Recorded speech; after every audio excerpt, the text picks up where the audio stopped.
In audio.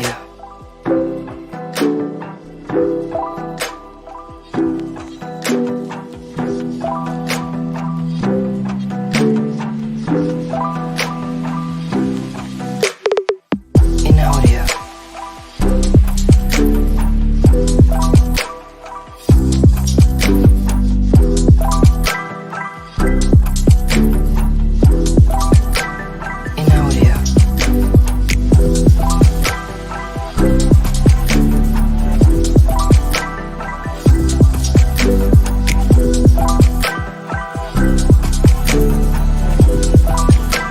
audio. In audio. In audio. In audio. In audio.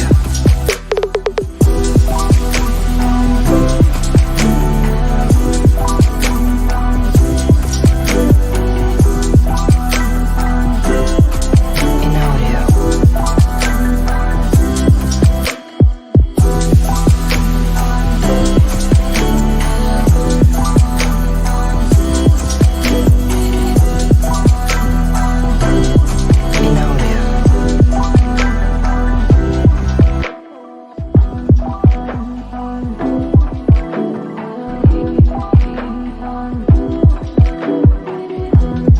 audio.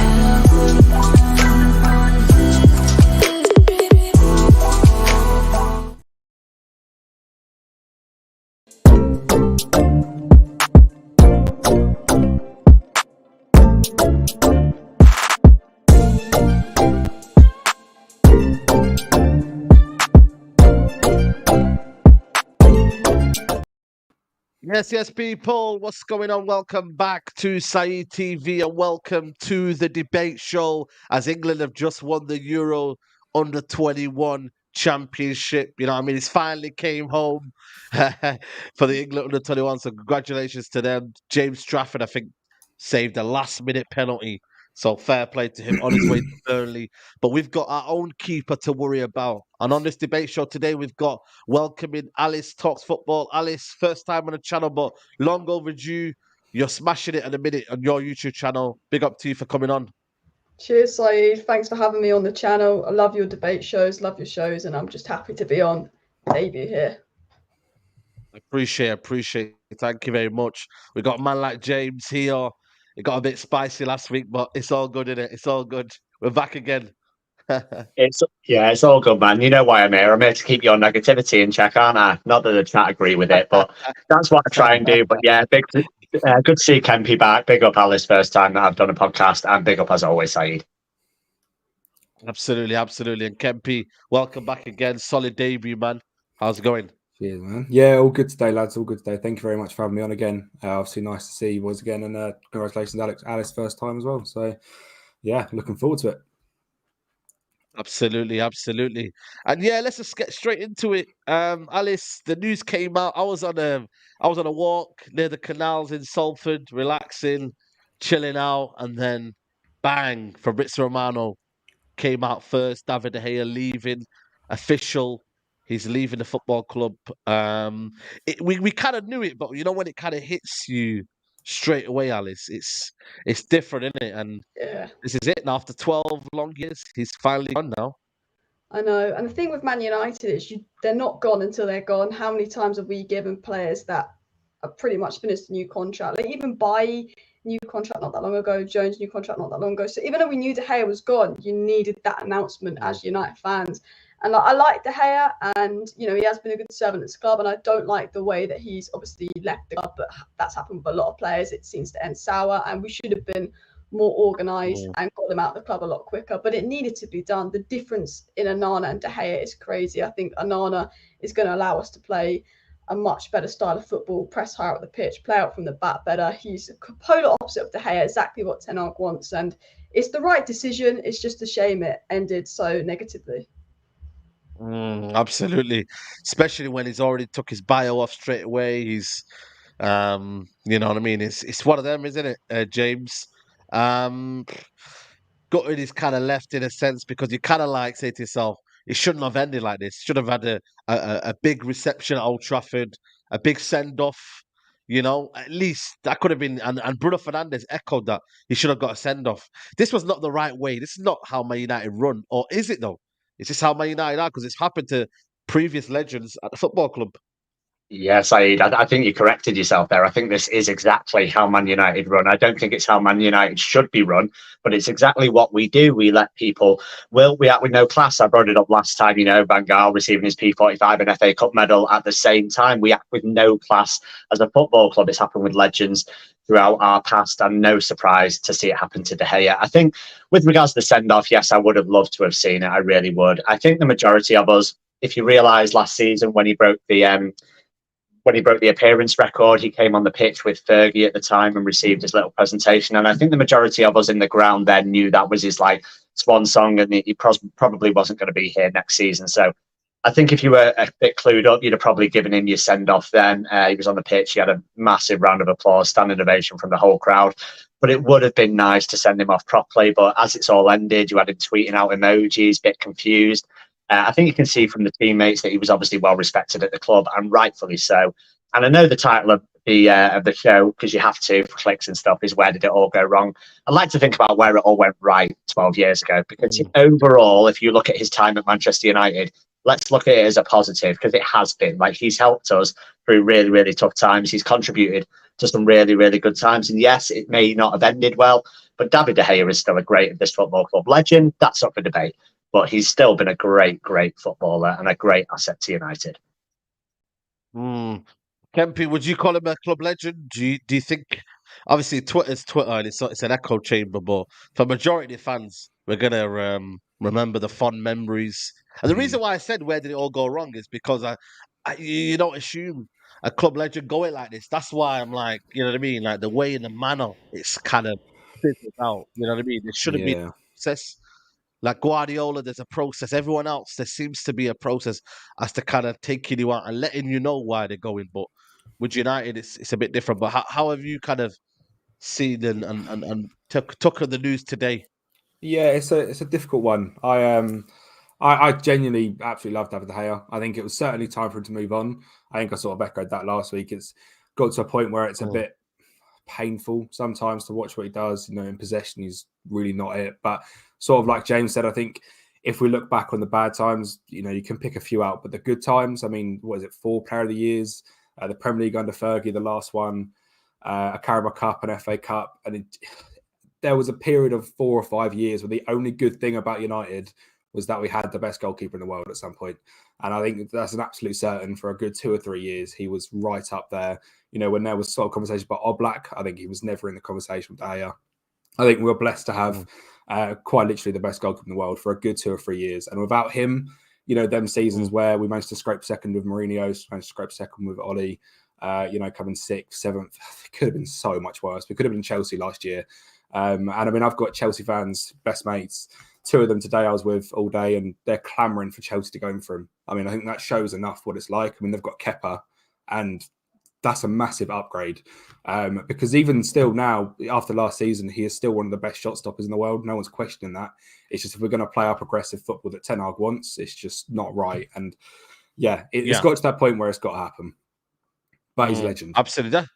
Yeah, 100%. I think that's where I'm at. I think for me, you know what I mean? You might hate the decision, but ultimately you know where it's coming from. That's just the way I think it should be viewed as. You know what I mean? It's not great, but you know where it's coming from. And I think that's where my kind of situation is kind of coming at. I kind of see the deterioration the last couple of months. I maybe was blind to seeing it, but I think for me, I think there was an overall for me kind of villain kind of behavior coming from the fan base in terms of it's all David De Gea's fault, it's all David's fault. But then when you actually kind of see deficiencies in where we want to play and how we want to go forward, Alice, he doesn't really fit it, and you don't want to go against the manager if he's trying to do something and trying to build something, isn't it? You know what I mean?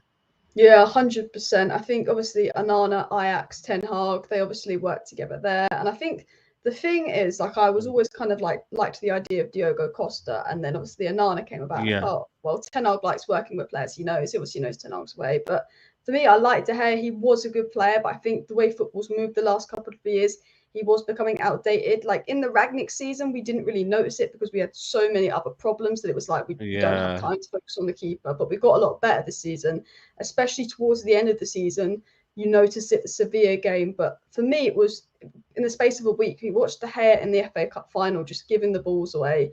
His distribution was shocking. And then you watch Onana in the Champions League final a week later against the same side. And it was just a difference in class to me. And I think that was the moment I went, we know that Ten Hag wants to play the Ajax way. We know he wants us to press higher up the pitch. And you see what Onana had given Inter. Man City pressed him a lot. Onana was like almost like having a 12th man. He was like another centre back. And we're very reliant on, I think, Lisandro Martinez. I think really playing out from the back. I think we actually missed him a lot this season because, like, I like Varane, but he's not like someone that's known for breaking the press and stuff. And I think having Onana in there is really going to elevate us. We're going to be able to play a higher line. We're going to be able to play higher up the pitch, which Ten Hag want to press more. And then that means we're just naturally going to create more chances and have the ball in a lot better positions, which I think is the most exciting thing. Yeah, absolutely. I think that's the key thing for me. And it's going to be a weird feeling, man. I think for me, in the last 10 years, we've had David De Gea. It's going to be weird, James. As much as people want it, I've always said, and I've always maintained this, it's one of the toughest positions, A, in the Premier League, but B, for actual Man United fans to kind of come to terms with. We've had, obviously, different keepers in the past who have come in, but to have that position in and to take it on, David De Gea, when you actually deep it, has done well to kind of maintain his level for so long. Obviously, he's dropped, and what we're asking of him is different. But in terms of levels, he's still maintained it to a standard where, he's a top Premier League keeper. For me, top 10 in the last how many years, in the Premier League. For me, he'll go down in the top 10 Premier League we've seen in the era as well. I think that's my own opinion. But how big is this? I know we're excited for Onana, but how big is it? How big of a change is it for you? It's a big change, mate. It's a big change. It's one of the loneliest. Well, it is the loneliest position on the pitch, being a goalkeeper. It's very, very tough. Numerous goalkeepers throughout history have talked about just the mental toughness it takes to play there. You're always the villain. You're basically never the hero. You're very lonely. You can do nothing for 89 minutes and then all the pressure's heaped on you for a minute. It's a very, very tough position to play. And we've seen that through Manchester United's history as well. I've been lucky enough to live through a fair few decent keepers. I would say 3 great keepers at Manchester United. So I lived through Peter Schmeichel when he was here for about 8 years. I lived through Van der Sar when he was here for about 6 years. And I've lived through 12 years of David De Gea. So I've lived through 3 great keepers. I've also lived through a lot of bang average / awful ones. In between Schmeichel and Van der Sar, we had 9 keepers. I've listed them before, so I won't do it again. But we had 9 keepers that we went through that were all basically a failure. In between. So it's not an easy thing to just go and pick someone and say, yeah, they'll work. Like, I hate it when people look at stats from other people's performances at clubs, right, and go, oh yeah, well, David Raya has this percentage at this thing. It's like playing at Old Trafford with 70,000 people screaming at you is completely different to playing at Brentford. And if you don't get that, then you probably don't spend enough time in football grounds watching it. It's an entirely different atmosphere. The pressure, Old Trafford is an absolute pressure cooker. And I've said about numerous people, if you can't stand the heat, get out of the kitchen. And people, you have to be tough. You have to be built different to play that. And what I like about Onana, from the very little I've seen of him, I don't profess to be one of these people that watches him week in, week out, but I did watch him in the Champions League final. And you've got to think that is the highest pressure environment that there is, right? It's the biggest game in club football. And he was excellent. He was absolutely excellent. He was pulling off saves. His distribution was excellent. His confidence was excellent. And the biggest credit that you can play to him, and when people think about his line breaking passes and stuff like that, yeah, that's an excellent aspect. But the biggest credit to him is that Pep Guardiola had to change the way he played. He talked about us, and Newcastle have talked about us in the past, and how easy it is to press De Gea and how easy it is to get on the front foot and win the ball back. And Pep Guardiola came out after that game and said it was very difficult. We couldn't press them. So we couldn't press them. We couldn't do our usual pressing style. Bear in mind, City are arguably the best pressing team in the world, outside Liverpool under Klopp probably. Best pressing team in the world. They choked the life out of you, and they couldn't press Inter because Onana is so good on the ball. So that's going to be something that hopefully he brings to United, and it makes teams play different against us. So we get a little bit more space and a little bit more time on the ball, and we're not under pressure all the time. But yeah, being Manchester United goalkeeper, mate, is a really, really tough. It's big boots to fill, and De Gea's done a fantastic job. Maybe not for all of the 12 years, but certainly for a good 8-9 of them, he's been fantastic. When he came in, I remember the goalkeeping coach was Eric Steele. He was this light, spindly, like just really thin, tall keeper. And he molded it. Obviously, he didn't get like massive. He didn't bulk up massively, but he definitely grew in confidence. And I think sometimes as United fans, we have a bit of recency bias and people think he's not that good. If you don't think David De Gea was ever that good, ask any opposition fan of any of the other top 6 clubs in the past 10 years and ask them their opinion of David De Gea, because David De Gea has stopped them again and again. You ask a Chelsea fan, an Arsenal fan, a City fan, a Liverpool fan, a Spurs fan, ask them what they think of David De Gea from 2013 to 2019, and they'll probably give you a different answer than Man United Twitter does now. Big up knowledge, Anthony, with the super chat. He comes in and says, Roy Keane contributed more to the club, and did he get a send off? Let's be logical. I'm not willing to let players stay just for a send off if it hampers how we play. I love to have it here, but peace. I mean, you know what it is? I think for me, two wrongs don't make a right. You know what I mean? And that's where I kind of look at it with this one. Roy Keane deserved this send off. You know, every player for me that's a legend for me at the football club and has given his all, and in terms of what his kind of legacy left behind, I think he did deserve it. I get it though. Sentiment can't run, and that's why we're having to let him go. Kempy, is that sentiment? We have to move on now, and that's why. You know what I mean? We're not going to go overboard and be like, oh, like there's going to be people next year that are going to be having their agenda against Onana just because they're a big David De Gea fan. For me, you can't do that. You know what I mean? You've enjoyed David De Gea. Now it's time to back Onana. You know what I mean? 100%. Kempy, that's the way you got to go now, haven't you? Yeah, 100%. I mean, there is no time for sentiment, especially with the squad we've got. We're building for the signs of sort of Casemiro and Varane show we're going for something in the next 2 years now. So we can't sit around and wait for De Gea to be, potentially get an extra 10% better with his feet when Onana is out there. And like James said, that Champions League final was absolutely outrageous how good he was. I mean, you certainly think I think he's certainly got the aura and how he actually is as a person. Seems like he'd be able to deal with it. There was an interview before the game about Hojlund, people saying like, oh, are you scared of him? And he just straight up was like, don't care who he is in the game, pushing him about, getting in his face. I think he absolutely loves it. And I think that's exactly what you need to do. To be in goal at United, that's what you need. I think De Gea, when he first come, was that, like James said, the spindly little weak goalkeeper that couldn't claim anything, couldn't do anything. And don't get me wrong, his claim was never fantastic, but he certainly got more confident.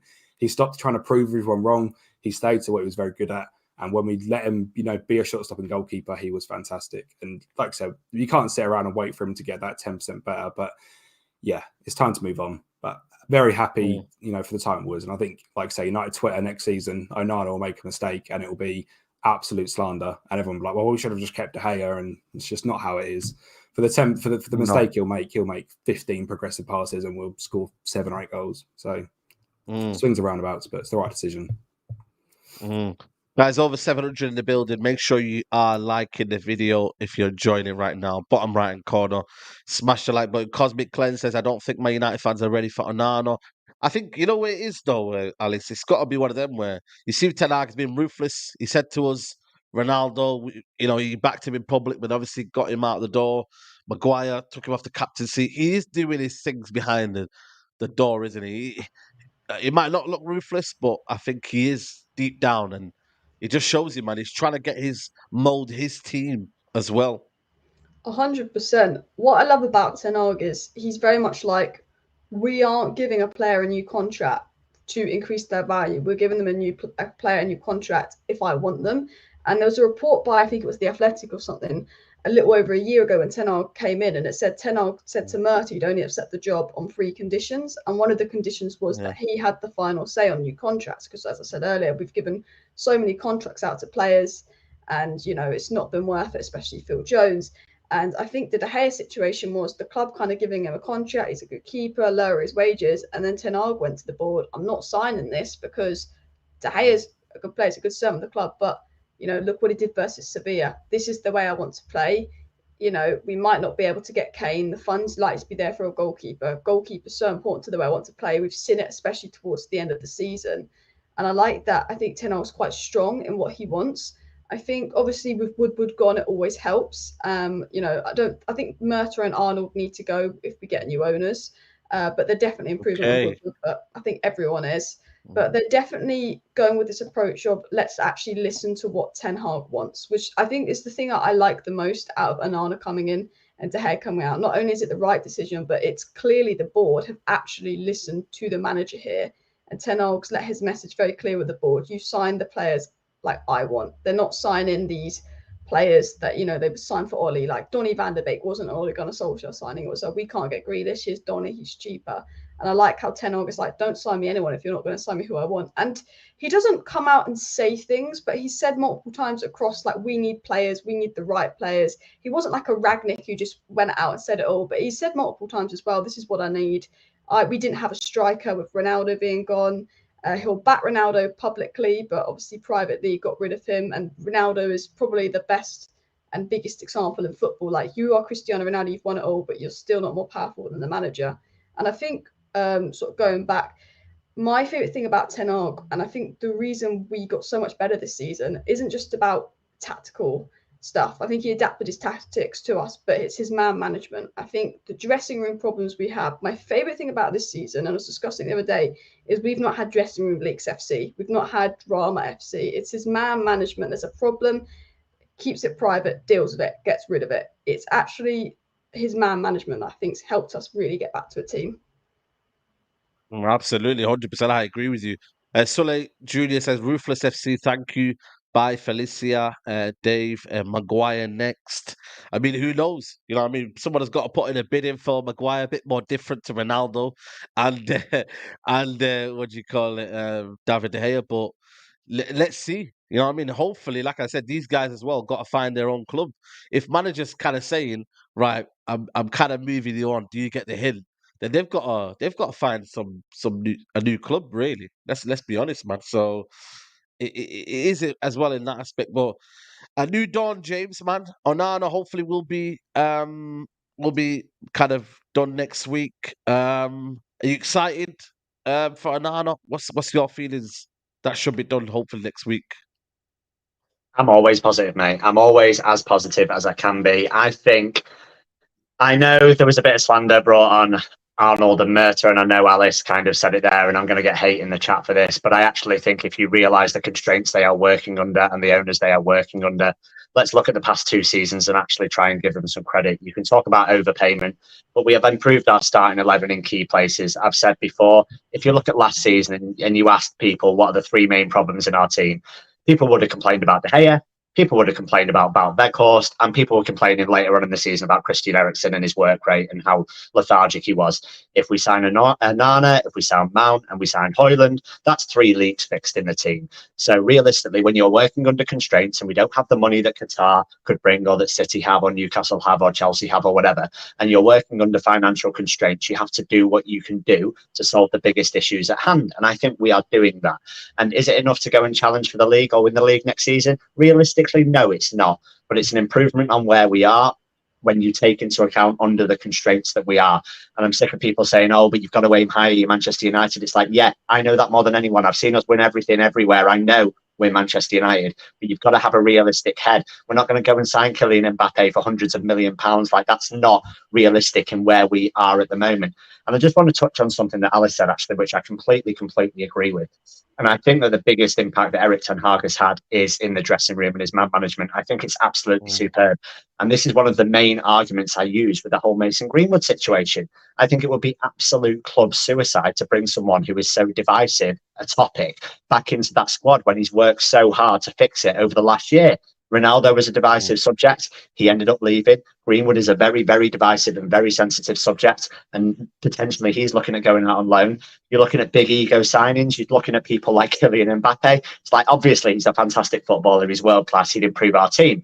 But realistically, going and paying someone 500 grand a week and unsettling a dressing room, which he's worked so hard to fix, is that really the way that I want the club to go? Is giving De Gea a renewal on 375 grand a week really the way I want the club to go? Is giving Rashford a new contract on 400 grand a week really the way I want the club to go? It's not for me. Ten Hag is working at building a tight-knit group of players. Look at the mentality of all the people he's signing. Look at your Antonys, look at your Martinez's, look at your Casemiros, look at your Warriors that want to fight for the shirt, the people that want to be here. Mason Mount's putting out a video with his dad about dreaming of playing here as a kid, and that dressing room means so much and stuff. And he's proper Chelsea, yeah? Proper Chelsea, that lad. So people want to be here. Get people that want to come here, fight for the badge. I say, oh, Passion Merchant FC and all the time gets labelled at me. Well, guess what? I want people that want to play for this football club. Biggest football club in the world. Always has been, always will be. So Eric Ten Hag is bringing that back one small step at a time. Glazer's out next. Yeah, hopefully, man. Hopefully, the reports are not looking promising, but let's just hope, man, we can get this done. Knowledge, Anthony says here, Saeed, I agree with you about David here getting clapped off, but not at the expense of the team. He didn't want to be a number 2. Why aren't we talking about him and only what the club does? No, I think for me, I understand what you're saying, but I think for me, for what he's done, that's the least he could have deserved. You know what I mean, Anthony? That's all I'm saying. So the least he could have deserved was get a round of applause. That last game of the season, just announce it that David Hay is leaving. Just tell him, like, be honest. So David Hay, say, listen, you're leaving the football club. We're not going to give you a new contract, but we're going to give you a send off. We're going to do the thing. It's not, sometimes it might not be the right decision, but if you do it in the right manner, I think people can see past that. You know what I mean? And that's where I come into things. It's about how you do it as well, not just why you do it. You know, so that's just the way I kind of look at it. But yeah, no, I agree with you. I agree with you. I think I disagree with you in certain aspects, James, and John Murto and whatnot. But I think overall, I think this is a respectable transfer window under the constraints. I do. I think there's a lot of people who are blind. People are giving it 10 out of 10 transfer window. I'm not going to lie to you. That's wild. That's absolutely wild. I'd say for me, it's probably about a 7, only because of the quality.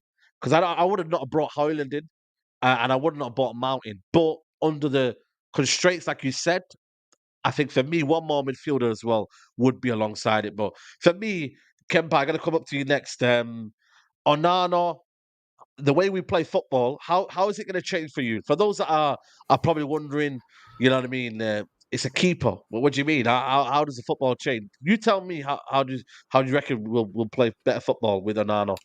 Scary. I think it's the one word. It's going to be it's going to take some getting used to. But that I mean, like, just going. I haven't watched too much of him. I've got to be honest. But the Champions League final, we'll go from there. Just inviting complete pressure on, a bit how Brighton do. Can box themselves in the 6-yard box, and we've got the confidence to be able to build out from there. And if it's too much for a press, we'll play into the DM. And if that's Casemiro and he's turning on the ball, pivoting through to Mount and Bruno, and we're going on a counter attack, instantly we're set up in such a better way, rather than the ball coming in, the pressure coming in, and De Gea's having to, smack it out 40 yards off for a throw in, because he can't do that 40-yard pass that Onana can. I think a lot of people now are clued up as to why a goalkeeper is so important to the way you're playing. I think maybe 5 years ago it was a bit of a keeper doesn't really mean anything. I think now we've seen with Edison, we've seen with Alisson, obviously we've seen with Onana at Ajax and at Inter Milan. It is such a key position for keeping possession, building up from the back, counter-pressing, counter-attacking.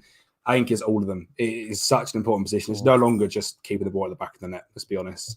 And I just want to touch as well on a very quick thing of, you said about the transfer window being a 7 out of 10. You want another midfielder. One thing that I'm fuming about watching that England game is Jimmy Garner and Angel Gomez are two of the best. I know. I'm watching it. Yeah. And I'm fuming that they're not in this club. And we're crying out for Amrabat and, James saying about passion and everything like that. You put two of them, United through and through in that team, and they would absolutely die for the badge. So, yeah, it's annoying me that. But, yeah, Onana, very good at building up from the back, and I think that's going to be a massive difference for us. It's going to take some getting used to, because there's going to be some mistakes. But, you got to live with them. For what it will bring us up from the back, it'll be worth it. No, 100%. That for me is so key, though. You know what I mean? And like I said, for all the haters, and I mean, now you're going to get what you want in it. And this is what hopefully Ten Hag wants as well, is that we are a bit more, we're progressive. It's massive. I mean, even City in the FA Cup, they had Ortega in goal, who is, not a great shot-stopping goalkeeper, but they were able to build up from the back and keep playing their style of play just because of the goalkeeper. And you think that's such a massive change, not having Edison in goal. They played some geezer who got relegated in German football, but because he can play out from the back, he can play whatever football he wants. Just that is how key it is. Watch City in that FA Cup final with a keeper that's bog standard, and it was fantastic. So that for me was the big turning point. You know as well. I think Alice, the FA Cup final kind of showed the levels in it, and just in general, like inviting pressure on and just kind of like releasing. It just became to the point where it was just too sad in it to watch. You know, because of the deficiencies that David here. When Varane and Lindelof are taking the ball from the actual penalty kick area, goal kick area, you know that shows you everything, doesn't it? You know, what I mean that you just can't do it anymore, and it's the reality, isn't it? When reality hits you, it hits you, isn't it? Yeah, I mean, as said earlier, the difference from watching the FA Cup final to the Champions League final, De Gea and Onana, the space of a week Yeah. to see that much difference. And I think it was really frustrating because against City, you can't afford to give the ball away a lot because it's so hard to win it back. And then when he does go long and he does pass, he goes out for a throw on, it's balls back to City. We really struggled to keep possession in that game. And I don't think Man City were anywhere near their best. You know, Gundogan got just, Gundogan goals that he wouldn't score on another day. They did deserve to win, but it wasn't like City were amazing and chance after chance after chance. It was just that they pretty much pressed us and they knew De Gea was a weakness. And, for me, everyone spoke about De Gea, but another weakness I think in that Man City game was Christian Eriksen. I think the Yeah. FA Cup final, I Yeah. think he was definitely a weakness, but I think De Gea obviously kind of overshadowed it. And I think, it's come very obvious. And as James mentioned earlier, Mertens kind of noticed we need an Eriksen replacement, we need a goalkeeper replacement, and we need a striker. That's what they've kind of noticed. And, Mason Mount wasn't my first choice midfielder, but he's definitely going to do things that Eriksen can't do off the ball, press high up. It's got that energy. And as we were talking about the transfer window, sort of rating it, for me, my feeling on the Mason Mount transfer really depends on if we can bring another midfielder in on top of him. Someone that's going to help with retention, be cover for Casemiro, potentially play that role. Because the Mason Mount transfer has really grown on me. He is a good player. Look how much Chelsea are crying over him going. 2 times player of the season, has been one of Chelsea's most effective players despite a poor season. And he will be an improvement on Eriksen. He won't get like outrun. He's very good off the ball.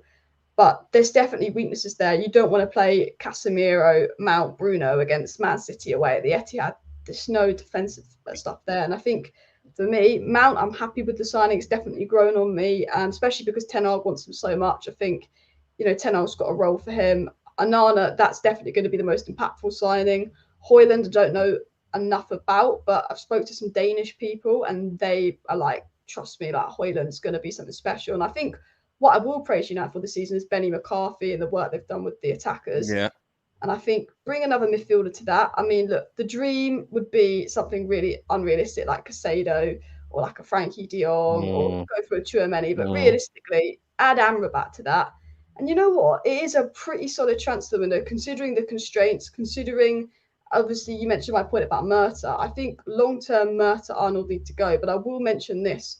My frustration at Man United in the transfer window has never been towards Murta and Arnold this summer because I know it's the Glazers. I know 100% what can Murta and Arnold do this summer when the Glazers are so tight for funds. I think that United are going for the right kind of players on their budget and their restraints. And I just think, hopefully, fingers crossed, this is the last window under the Glazers. But I do think the transfer window is starting to look good. And every summer we go 120 million FFP, 120 million budget. How many times have we spent 200 million? So I do think late August, there could be another midfielder on the cards. And if that is the case, I think it is a good transfer window. Well, I mean, what would be a good transfer for you, James? Because obviously you've kind of shaped it up as a would that be a good transfer window? The what you said just now, or are you adding another midfield to like Alice says, or are you say that's a good window with just keeper, Mount, and then possibly Hojlund? Yeah, man, listen, I'm probably more of a realist, so I do think it's a good window. How I think it gets better is you've got to work within the constraints of realism. I think it's probably like a 7 out of 10 at the moment. I think the way you move it up is you sell a couple of players and then you bring in 1 or 2 more. That's the way it moves up. The only reason I'm not rating it higher, I like our incomings. We just need to actually clear some people off the books. David De Gea, £1.5 million a month off the books. Absolutely great. Needs to be done.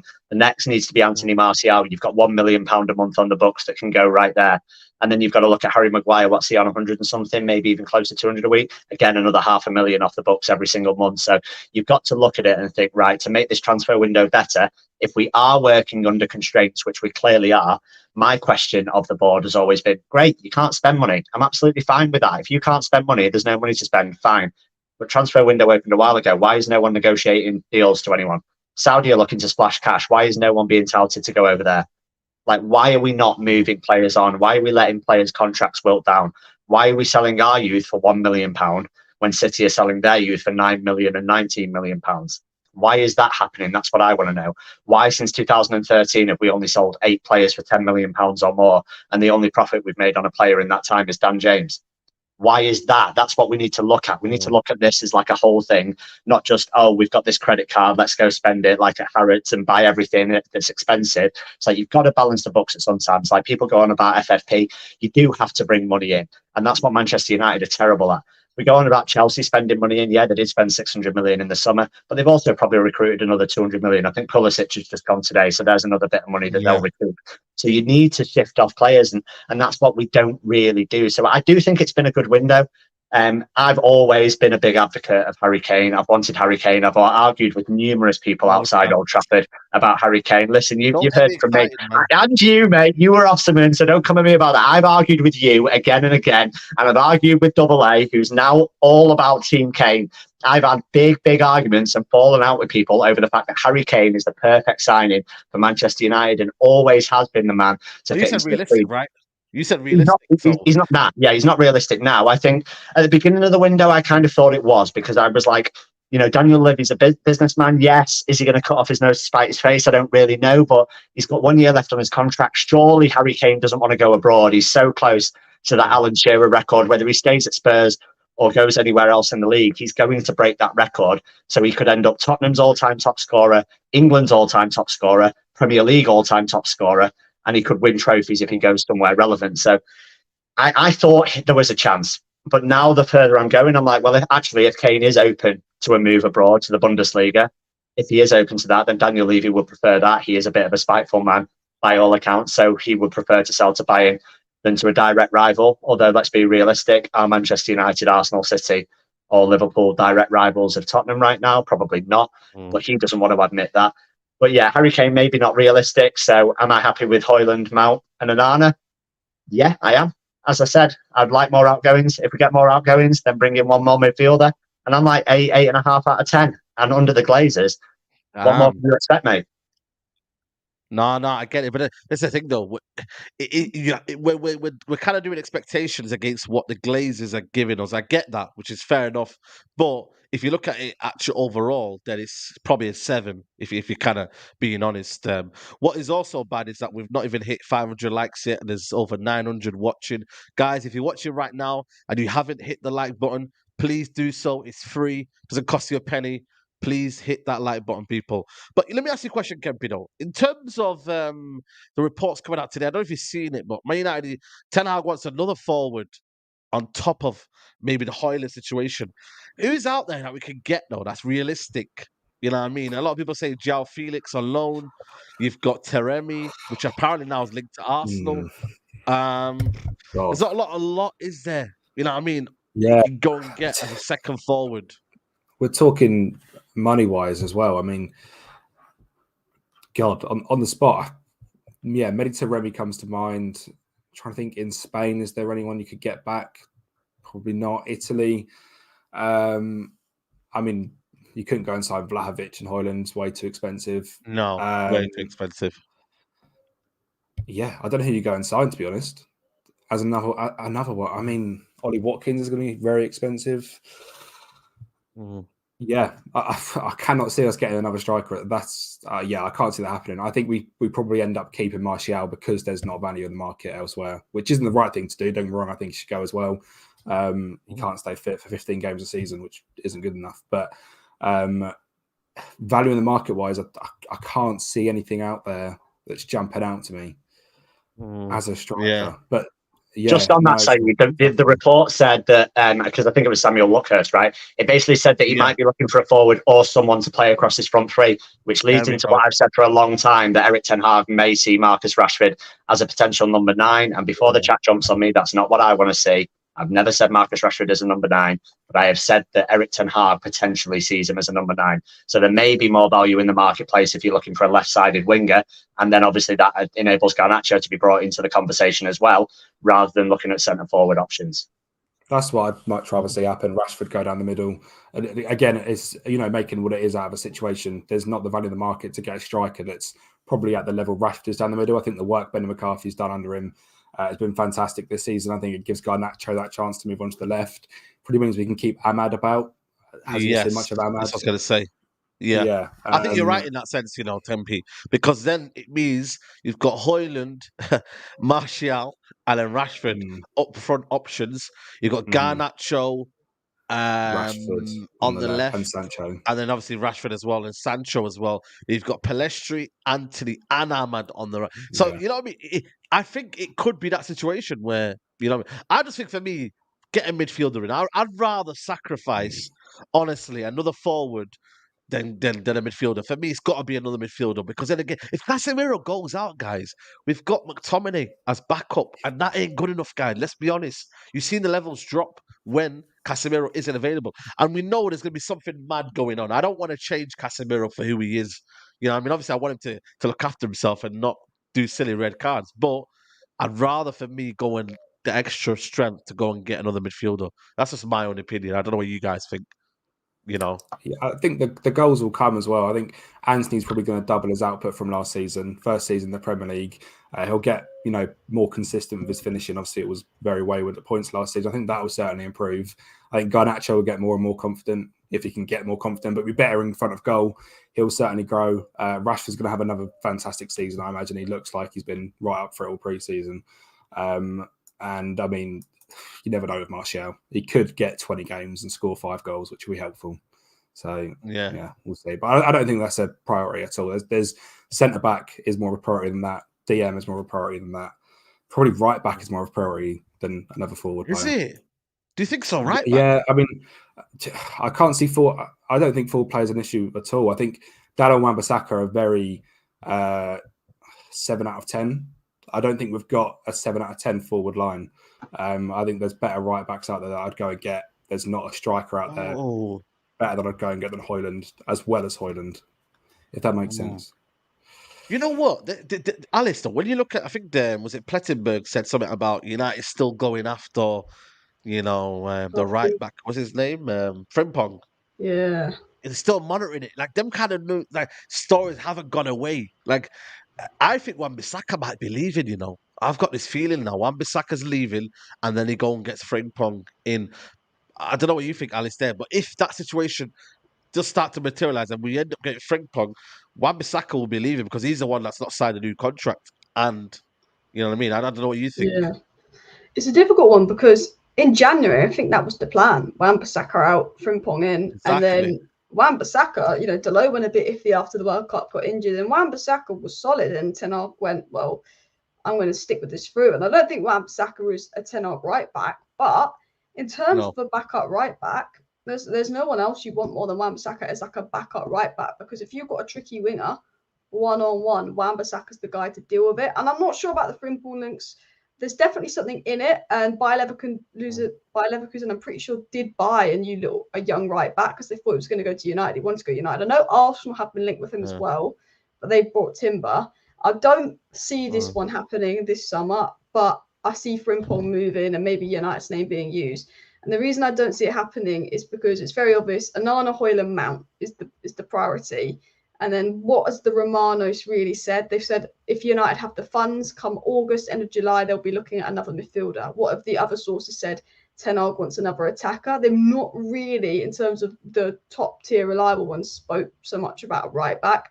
I think Ten Hag's dream is Hojlund, Onana, Mount, sell a load of the deadwood, as mentioned earlier, get another midfielder, maybe someone like Amrabat in on budget, and then see if he can get someone, I think, that can play across the front three, because I think Rashford's best position is left wing. But if you can't afford Kane and the striker market's really expensive, it's very obvious he wants someone that could play left wing across the front three. I mean, look, who did he want to sign in January? Gakpo. He was desperate for Gakpo in January.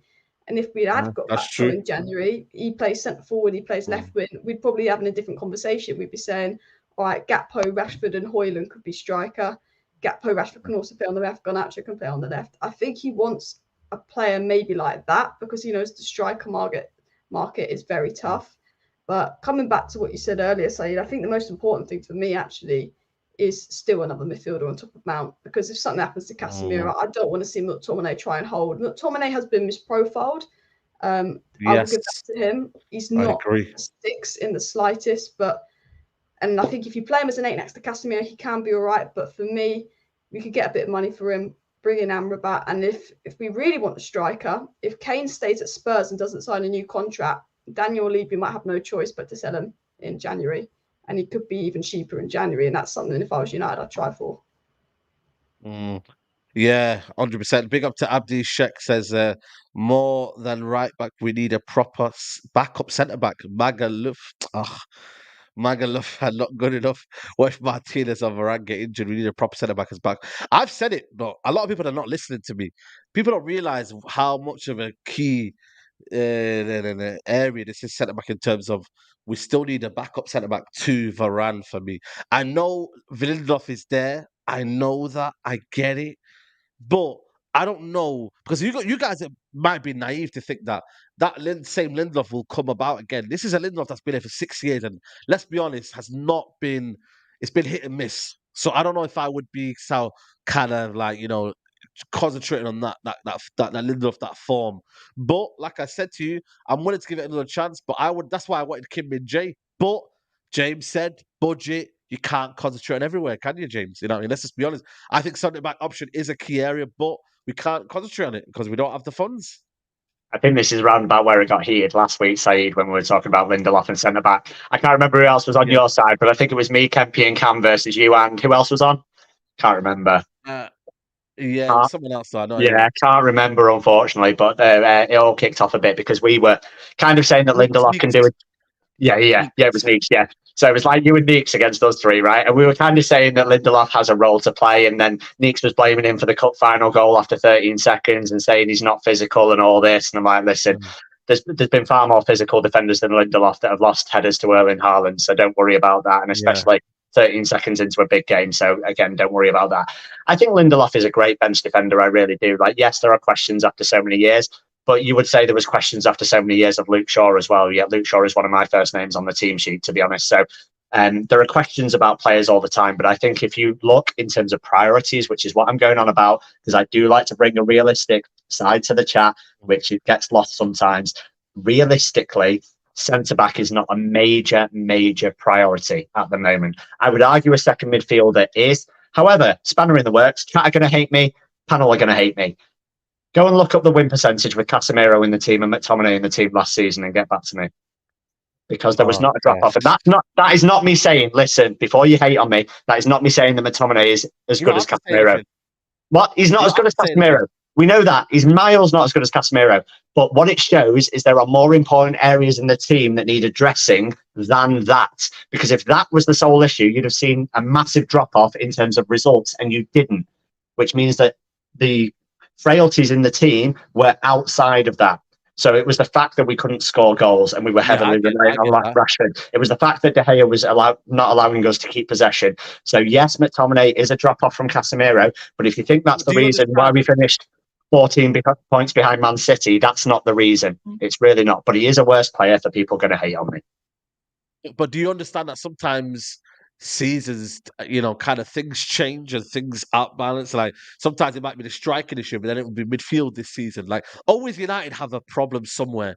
The season was centre backs, now it was midfield, and then it's strikers. Like everything will change, and the more you neglect it, the more it becomes kind of alarming. And that's why, for me, I hear you on that part in terms of what McTominay gave us, but at the same time, I just know next season it will be a glaring issue, and it will be sat here thinking. But James said that, well, if you look at that time, then Casemiro, what I mean, when we left him, you know what I mean? You get it, like it happens. But that's how people choose to look at stuff, right? So we've spent a long time talking about De Gea's distribution, and again, this is not me defending De Gea's distribution. De Gea's distribution is not good enough. But let's flip it on its head and say that our attackers and wingers are not combative enough. Marcus Rashford doesn't fight or jump for the ball the majority of the time.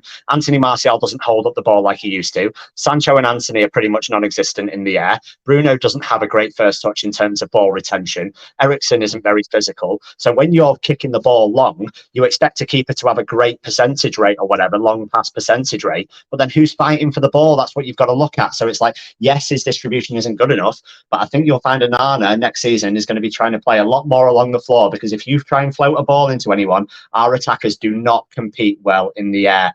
Physicality wise, we are not good enough. So you can always look at something as an overall and say, oh, let's look at that stat. That stat means that player is not good enough. Or you can actually look at it as a whole encompassing thing and say, why is that stat not good enough? I remember someone saying to me that Marcus Rashford's pretty good in the area. He has a 33% aerial dual win percentage. I'm like, yeah, but that doesn't count all the times he doesn't jump when he's 3 yards away because he can't be arsed. Go to Old Trafford and watch Marcus Rashford not jump and not compete for balls over and over again. Does it all the time.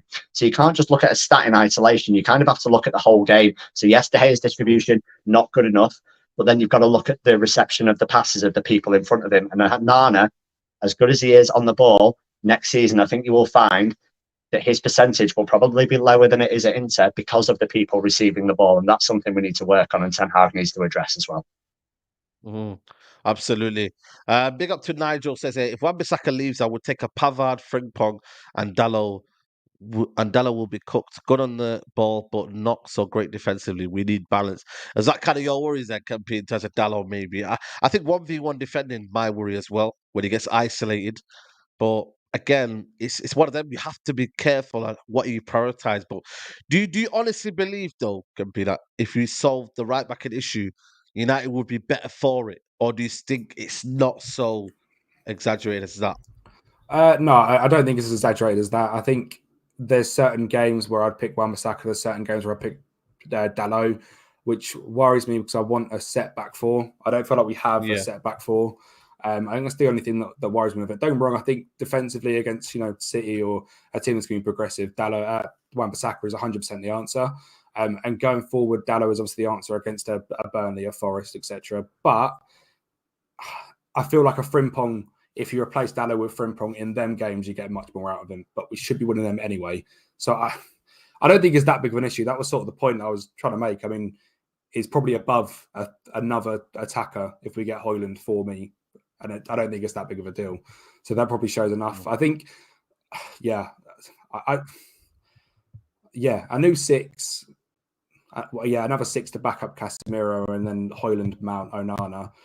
If Maguire goes, another centre back, but Lindelof is 100% for me good enough. I think you play him with Martinez and you see how good he is at centre half. You play him with Maguire where he's got to do much more covering because Maguire's going to run to the bloody penalty box for absolutely no reason and be out of position. Is a completely different, pairing to him play with Martinez. I think that's the thing with Lindelof. He is certainly a very good third centre back, and I think I said it last week. If he was at Napoli and we had Kim and Jay, I think it's the exact same position where we're screaming out to go and get Lindelof, and we're looking at Kim and Jay for 6 years with Maguire, and he's looked pretty average. So, yeah, that's my take on the centre back role. But yeah, right back, I don't think it's that big of an issue, and I don't think it improves us that much. It's just I think that shows how little I think we needed another striker as well as Hojlund. Yeah, I mean, Alex, the winger situations, they're pretty much kind of sorted, isn't it? You know what I mean? We don't have to worry about that area. But you just got to hope with the Amrabat situation. Are you concerned that it's only just Amrabat and maybe not someone else? Do you reckon if you were to kind of name, obviously you watch different various football and whatnot, like who would you say would be another kind of name apart from Amrabat that might be able to go and get like that's attainable as well and realistic? Who would you say? Any names that pop off your head? It's a difficult one because we've not been linked to loads and loads. The only ones that stick out that we've been linked to really is Lavia, but then he's more stronger linked to Arsenal and Liverpool. And my fear with United is even Amrabat and Lavia, they could both be swooped up because they're quite decent prices by the time we go looking for a midfielder, because I think it's very much 3 signings, sell players, see what budget we got left to potentially get a midfielder. So there's no one that super stands out to me that's realistic. I know we were linked to the Mönchengladbach player Kone, but I think he's more of a box to box. And I think everyone we've sort of been linked to has been box to box, other than Amrabat and Lavia. And I think it's very much, let's see who's about in August. Amrabat's obviously been at Utrecht. Let's see if Lavia's still around. And I think the budget will be about 40 million max. There's rumours that Real Madrid might have to sell a big star to finance Mbappe, but don't see them putting Tchouaméni up for sale. He's just come in. I think it's going to have to be one of those players that is up for sale, available. And we seem to be looking in the Serie A a lot, but other than the Champions League, I don't watch enough Serie A to say too many names. Yeah. Let me know in the chat, guys. Any names that you think that we could go and get that are tailable? Let us know in the chat. But you know what I mean? I know you said Ghana there, Campite, but you know what I mean? It's one of them. We haven't got Ghana, we haven't got the release clause, but anyone that you think, obviously you play Football Manager as well, you like to delve into the talent. What were you saying, midfielder-wise? Anyone that you can name? That's where my brain was going to, trying to get the FM Wonder Kids out. Yeah. Young DMs is always a good fun one. I'd still go We and went get down Ghana here back last in year. a second. Sangare. Remember Sangare a couple of years ago? We were from info. PSV. A few of the tactical people on Twitter spoke about Varela, wasn't it, from South America? I don't know Varela, much about yeah. him. Varela. Yeah. Yeah, Hear me out. DMs. We're not gonna hear you out. Yeah, that one just go. You know what I mean? That Oh, hear God. me out's gone now. Bye bye. But yeah, sorry, Kemby. Sorry to interrupt you there. No, you're right. Yeah, DM wise is a bit of a difficult one, to be fair. Trying to think of young ones, top of my head. Again, goes completely blank on the spot. I should have had some DMs prepared. That'd have been good, wouldn't it? Wilson and Didi. Bloody hell. He I don't Jesus. know, does he even play anymore? Is that gone? You know what I mean? I don't know what's going on with him, man. But he used to be a top player. Again, we linked it. This one would be a dream, Paulinho. But again, Fulham are asking for crazy amount of money. You know what I mean? It's just one of them where if you don't get these players in when they're cheap, this is the problem with Man United is that can we get a player relatively on a cheap? This is again another one where I think John Myrtle doesn't do well. Again, whether it's the Glazers, whether it's whatever you want to blame James and whatnot, they don't get these little gems that we can go and get for relative cheap. We always get them when they're overhyped and probably to that price. You know what I mean? We don't get these hidden gems that maybe Man City do, and you know what I mean, and them sort of clubs where you go get them, like the McAllister one. If we'd have known about that situation there, that would have been 35 million, bang, done.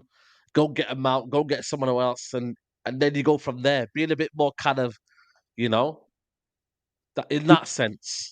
Yeah, I don't think our scouting network is excellent, but again, I'll flip it on its head. It's the debate show. Are we not giving them credit for Alejandro Garnacho, 200 grand from Atletico Madrid? We're talking about giving them number 7 a couple of weeks ago. So every so often it does happen. So there is positives that happen.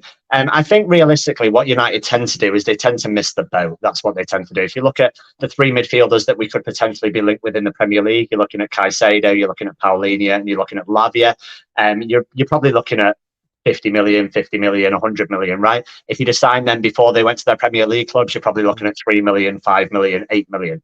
And that's the difference. Like if you have the scouting network in place that like Brighton have had, you can go and find these hidden gems and get them before they prove themselves.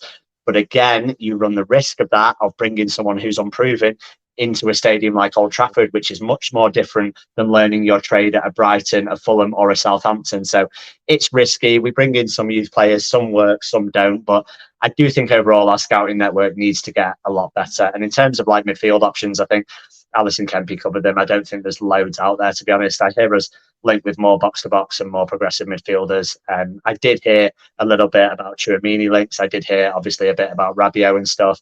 And Amrabat are the 3 people that I've kind of heard. But I don't think the other 2 sort our problems. I think Amrabat would be the best option out of the 3. But I don't really see it happening unless we sell Fred to Fulham, potentially. Yeah.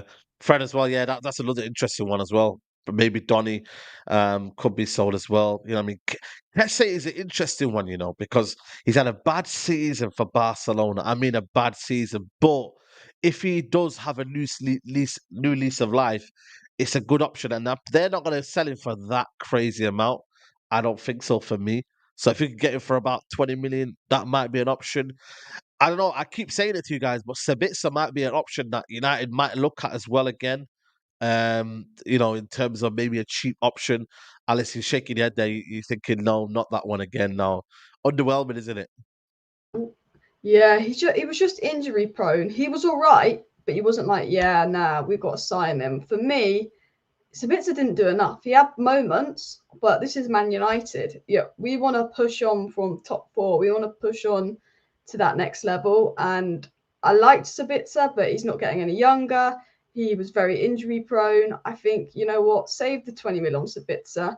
See if you can get some money for some other players. And we're better off with Amrabat now. Now we've got Mount. What is the point in Sabitzer? We want someone that's going to be a bit more defensive. You know, I expect two of Fred McTominay, Donny to leave. And I think that does leave the midfield quite thin. I know Ten Hag really rates Kobe Mainoo highly, but as mentioned earlier, can't be relying on such a young player. For me, I think Amrabat is the only realistic kind of option that kind of could play next to Casemiro, could play with Casemiro. I think he would be the probably most appropriate budget Fred replacement. But going back a little bit to what James said about the scouting United, I think the weird thing I want to point out, and maybe it's just me thinking this, is I think United do scout the players a lot of the time. It's just that they decide not to buy them. When you think of Julian Alvarez, Enzo Fernandez, that's a good point. Moises Caicedo, it's the people above them. Oh, we're not going to spend money on that. And I get that we've had flops like Anderson in the past, but it's so frustrating when we're linked to a player and then they go to a Benfica or a Brighton and then they become such an expensive player. I generally think we find the players, and I think even the players that we do sign, like Pelestri and Garnacho, I think Alvaro Fernandez looked quite good in the academy as well. I do think our scouting in terms of academy stuff isn't too bad. I think it's just we need someone to be like, spend the money and know when to spend the money or not, if that makes sense. Yeah, 100%. Tyler Adams, not he's a good player, but not the standard of Manchester United Football Club. That's just my own opinion. But listen, we're gonna see, man. We're gonna see, but we're gonna wrap it up here, people. It's been over an hour. Big up to everybody who's watching the video. Have we hit 500 likes? That's a minimum target on the channel. I'm just gonna quickly check now before we wrap up. 482. So literally 18 more likes, guys. Come on, we can do it.